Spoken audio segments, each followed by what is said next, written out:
他究竟是强撑，还是从一开始就是一个局？秦博士，你得跟着我。他们有能耐便杀了我们，或者我们杀了他们，会为我师父报仇的。只要能杀国师，何必在意用什么手段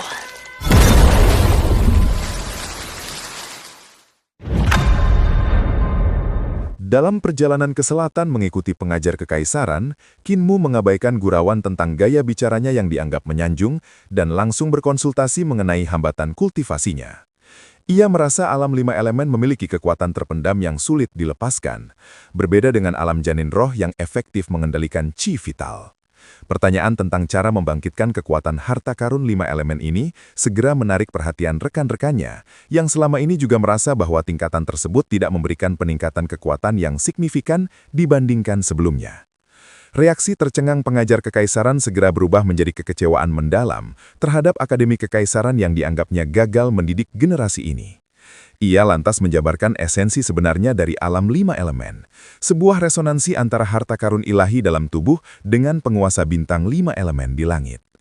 Ia menjelaskan bahwa energi asing yang mereka rasakan saat berkultivasi adalah kunci untuk memadukan kekuatan 5 fase ke dalam chi vital mereka, memberikan atribut elemen pada kekuatan mereka. Tanpa membuang waktu, pengajar kekaisaran langsung mendemonstrasikan teori tersebut.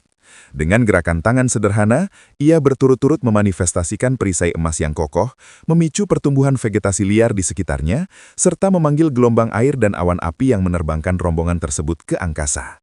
Terakhir, ia mengendalikan tanah dan bebatuan yang melayang naik membentuk bola raksasa, membuktikan penguasaan mutlak atas kelima elemen tersebut. Setelah memadamkan energi elemen dan mendaratkan semua orang dengan lembut, pengajar kekaisaran mencoba menjelaskan konsep yang lebih rumit. Ia memaparkan perbedaan fundamental antara kekuatan 5 elemen dengan kendali embrio roh, serta menegaskan bahwa chi vital dari 4 simbol suci, naga hijau, burung vermilion, kura-kura hitam dan macan putih, sejatinya jauh lebih kompleks karena mengandung kelima fase sekaligus di dalamnya, bukan hanya satu elemen tunggal.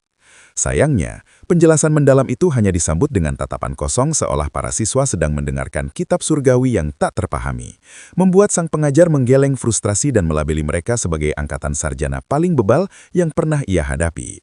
Rasa rendah diri melanda Chen Wanyun dan rekan-rekannya. Namun bagi Kinmu, ini bukan soal kebodohan mereka, melainkan kejeniusan mutlak sang pengajar yang muncul hanya sekali dalam 500 tahun.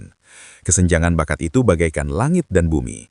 Logika yang dianggap sederhana oleh sang pengajar ternyata membutuhkan kontemplasi mendalam bagi orang lain, bahkan bagi para talenta terbaik sekalipun. Sang pengajar lantas meluruskan kesalahpahaman fatal mengenai chi vital naga hijau, yang selama ini secara naif dianggap hanya berafiliasi dengan elemen kayu. Ia menegaskan bahwa naga sejati justru menguasai angin, petir, air, dan api sekaligus, jauh melampaui batasan satu elemen. Teguran keras ini kembali menampar kesadaran mereka, termasuk Kinmu yang akhirnya menyadari bahwa teknik naga hijau milik Matua memang didominasi kilat dan angin, membuktikan betapa dangkalnya pemahaman ia selama ini. Pengajar kekaisaran menjelaskan bahwa meski alam 5 elemen bisa dilewati tanpa teknik khusus, dampaknya akan fatal di masa depan. Ia memvisualisasikan bahaya ini dengan menggambar 2 segitiga di udara untuk membandingkan potensi pertumbuhan. Ia menunjukkan bagaimana fondasi yang lemah di tahap kedua ini akan menciptakan efek domino. Celah kecil di awal akan membesar secara eksponensial di setiap tingkatan. Pada akhirnya, saat mencapai alam jembatan ilahi, seorang kultivator yang cacat fondasinya akan memiliki kekuatan hanya separuh dari lawan sejatinya, membuat mereka rentan tewas hanya dalam 1 atau 2 serangan. Ilustrasi grafis yang lugas ini seketika mengguncang mental Kinmu dan rekan-rekannya. Pengajar kekaisaran menegaskan perbedaan bakatnya dengan menggambar garis lurus di udara, menyiratkan bahwa di saat orang lain memiliki celah kekuatan yang membesar, ia memiliki tumpukan kekuatan yang sempurna dan tak tertandingi. Tak ingin murid-muridnya tertinggal, ia lantas mengarahkan mereka untuk mempelajari teknik khusus di lantai catatan surgawi. Ia secara spesifik menyarankan karya-karya dari para tokoh puncak kekaisaran, seperti Risalah Menekan Bintang dan 5 Vitals Disiplin Militer. Mengetahui bahwa rekomendasi ini berasal dari pengalaman para ahli alam jembatan ilahi, Kinmu dan rekan-rekannya segera menghafal daftar tersebut sebagai panduan krusial bagi masa depan kultivasi mereka. Nasihat sang pengajar membuat Chen Wan-yun menahan ambisinya. Alih-alih segera menerobos ke alam 6 arah, ia memutuskan untuk menunda kenaikan tingkat demi memperkokoh fondasi alam 5 elemennya setelah kembali ke akademi nanti. Di sisi lain, Qin Mu tersentak oleh sebuah pemahaman baru mengenai kitab suci iblis surgawi.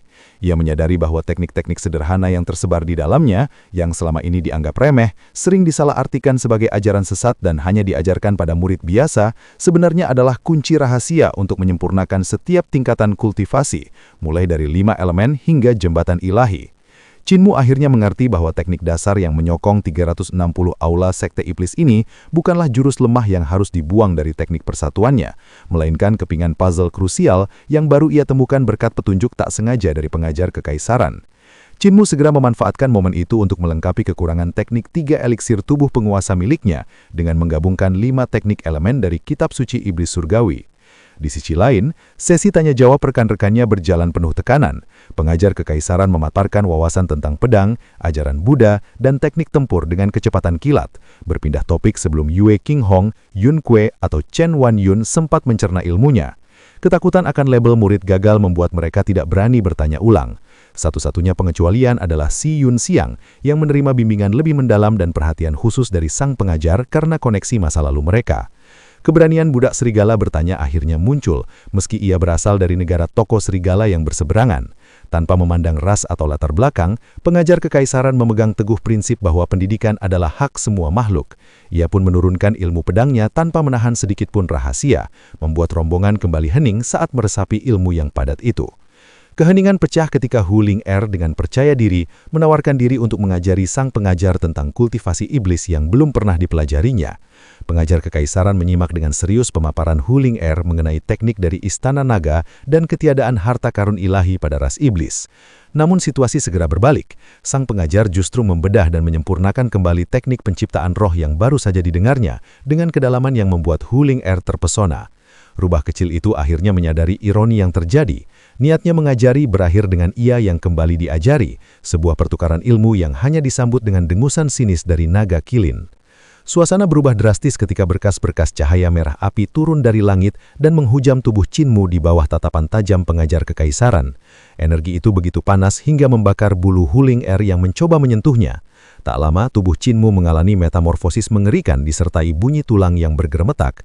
Otot-ototnya membengkak, tubuhnya meninggi, dan sepasang tanduk banteng tumbuh dari kepalanya. Asap putih menyembur dari hidungnya, sementara sebuah mata banteng muncul di dahi dan ekor panjang tumbuh mencambuk di belakangnya. Menyaksikan perubahan drastis itu, Hu Ling-er seketika menarik kesimpulan yang keliru. Ia yakin tuan mudanya baru saja menampakkan wujud aslinya, bukan sebagai siluman rubah, melainkan siluman banteng yang garang. Menepis dugaan Hu Ling-er tentang siluman banteng, pengajar kekaisaran menjelaskan bahwa Qin Mu tengah mempraktikkan teknik kuno untuk mengadopsi wujud dewa. Namun, ia sendiri merasa heran melihat kesempurnaan transformasi tersebut. Qin Mu tidak sekedar memperkuat otot, melainkan menyelaraskan seluruh esensi dan kekuatannya menyerupai penguasa Mars. Di tengah keheranan sang pengajar, proses itu berlanjut dramatis ketika energi api di bawah kaki Qin Mu mewujud menjadi sepasang naga yang membawanya terbang ke angkasa. Transformasi Qin Mu mencapai puncaknya ketika kakinya berubah menjadi kuku menyala yang memijak 2 naga api, menyempurnakan wujudnya sebagai penguasa Mars. Ia lantas memamerkan kombinasi mematikan antara Sunset Sword Skill ortodoks kerajaan Yuyuan dan mantra api, sebuah teknik gabungan yang menurut penilaian pengajar kekaisaran sudah cukup kuat untuk menyaingi praktisi dari alam 6 arah. Setelah menelan kembali energi mataharinya dan kembali ke wujud manusia, Qin Mu merasakan nyeri aneh di bagian belakang tubuhnya. Ia hanya bisa menduga dengan jenaka bahwa insting lamanya sebagai penggembala sapi di desa lansia cacat mungkin membuatnya tanpa sadar mencambuk bokongnya sendiri saat masih memiliki ekor tadi. Lamunannya terhenti saat rombongan tiba di hadapan pemandangan menakjubkan, sebuah gunung megah dengan air terjun raksasa yang jatuh bak bima sakti terbalik, melukiskan panorama alam seindah lukisan tinta. Sesampainya di area air terjun berkabut, perhatian rombongan tersita oleh seorang tetua yang memancing ditemani bocah pelempar batu dan seekor rusa raksasa. Kegiatan memancing di arus deras yang terus diganggu oleh lemparan batu bocah itu memicu keheranan rombongan mengenai kesabaran sang tetua. Namun, Qin Mu melihat melampaui keanehan tersebut. Ia menyadari bahwa ini bukanlah rekreasi keluarga. tetua tersebut jelas bukan pemancing biasa, melainkan seorang ahli tingkat tinggi, mungkin selevel patriark muda, yang sengaja menempatkan diri di sana untuk memblokir jalur mereka. Yun Kuei yang tidak menyadari bahaya mencoba menyapa tetua itu, namun jawaban sang tetua tentang ikan yang baru tiba segera mengungkap niat membunuhnya. Pengajar kekaisaran langsung mengambil alih percakapan, memicu perang metafora mengenai kondisi dunia. Sang tetua menuduh pengajar kekaisaran sebagai pengacau yang memangsa sekte-sekte kecil, sementara pengajar kekaisaran membalas bahwa sekte hanyalah lintah parasit yang menggerogoti rakyat. Menyadari jurang ideologi yang mustahil dijembatani dengan kata-kata, kedua belah pihak terdiam, siap mengganti argumen dengan pertarungan hidup dan mati. Lelaki tua itu bersiap menyambut pertarungan dengan meletakkan alat pancingnya dan mengisyaratkan bocah pendampingnya untuk menjauh. Senada dengan itu, pengajar kekaisaran memerintahkan Kinmu dan rombongannya untuk menyeberangi gunung demi keselamatan mereka. Sebelum pertempuran pecah, pengajar kekaisaran memastikan bahwa sang penatua telah mewariskan kemampuannya. Hal ini dilakukannya demi menghindari punahnya teknik bela diri langka, sebuah penyesalan dari masa lalunya yang kerap memusnahkan sekte tanpa sisa. Menyadari dahsyatnya dampak bentrokan tingkat tinggi tersebut bisa mematikan, Kinmu menahan keingintahuannya dan memimpin kelompoknya menjauh. Dari ketinggian gunung, sosok kedua petarung di bawah air terjun itu kini telah lenyap tertelan kabut. Di dekat mereka, bocah yang menunggangi hewan besar tadi menghampiri. Bocah bernama Wang Muran itu tampak lincah dan tidak bisa diam, sangat kontras dengan ketenangan Kinmu. Setelah memastikan kelompok Kinmu berasal dari Akademi Kekaisaran, Wang Muran mengungkapkan identitasnya sebagai murid dari ibu kota Giok kecil, sebuah nama asing yang membingungkan Chen Wanyun dan lainnya karena tidak termasuk dalam daftar sekte besar maupun tempat suci yang mereka kenal. Wang Muran lantas menjelaskan bahwa sektenya adalah tanah suci sunyi yang mayoritas dihuni para tetua. Gurunya turun gunung hanya karena desakan seorang teman yang memandang pengajar kekaisaran sebagai iblis pemusnah sekte yang harus dihentikan. Perbedaan pandangan pun mencuat di antara mereka. Hulinger membela tindakan pengajar kekaisaran sebagai kebenaran. Namun Muran justru mencemooh para pelajar Akademi Kekaisaran sebagai kaki tangan istana yang bereputasi buruk. Situasi ini menyadarkan Kinmu bahwa konsep benar dan jahat hanyalah masalah perspektif. Sosok yang baginya penuh aura kebenaran ternyata dianggap iblis oleh dunia luar. Meski demikian, ketika disinggung mengenai kemungkinan gurunya tewas dalam duel tersebut, Muran menepisnya dengan keyakinan mutlak akan kekuatan sang guru yang tak tertandingi. Tak lama berselang, pengajar kekaisaran muncul dan mematahkan keyakinan Wang Muran. Dengan tenang, ia memerintahkan bocah itu untuk mengambil jasad gurunya, sembari berpesan agar ia berlatih dengan giat, karena sang guru telah memastikan seluruh kemampuannya terwariskan sebelum menghembuskan napas terakhir. Berita itu menghantam Wang Muran. Ia segera melompat dari tunggangannya dan berlari menuju air terjun, disusul oleh suara ratapan pilu yang menggema. Usai pertarungan itu, pengajar kekaisaran mengakui keistimewaan ibu kota Jiu kecil yang dirumorkan memiliki hubungan dengan surga. Namun perhatiannya segera beralih pada luka-luka di tubuhnya sendiri. Ia menginstruksikan rombongan untuk segera menuju kota Li untuk mencari bahan pengobatan.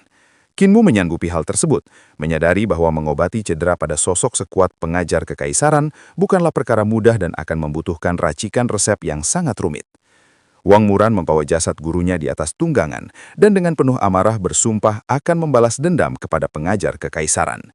Tanpa rasa gentar, pengajar kekaisaran menanggapi ancaman itu dengan nasihat dingin agar ia fokus melestarikan warisan ilmu sang guru, sebelum akhirnya Muran memacu tunggangannya terbang menghilang ke angkasa.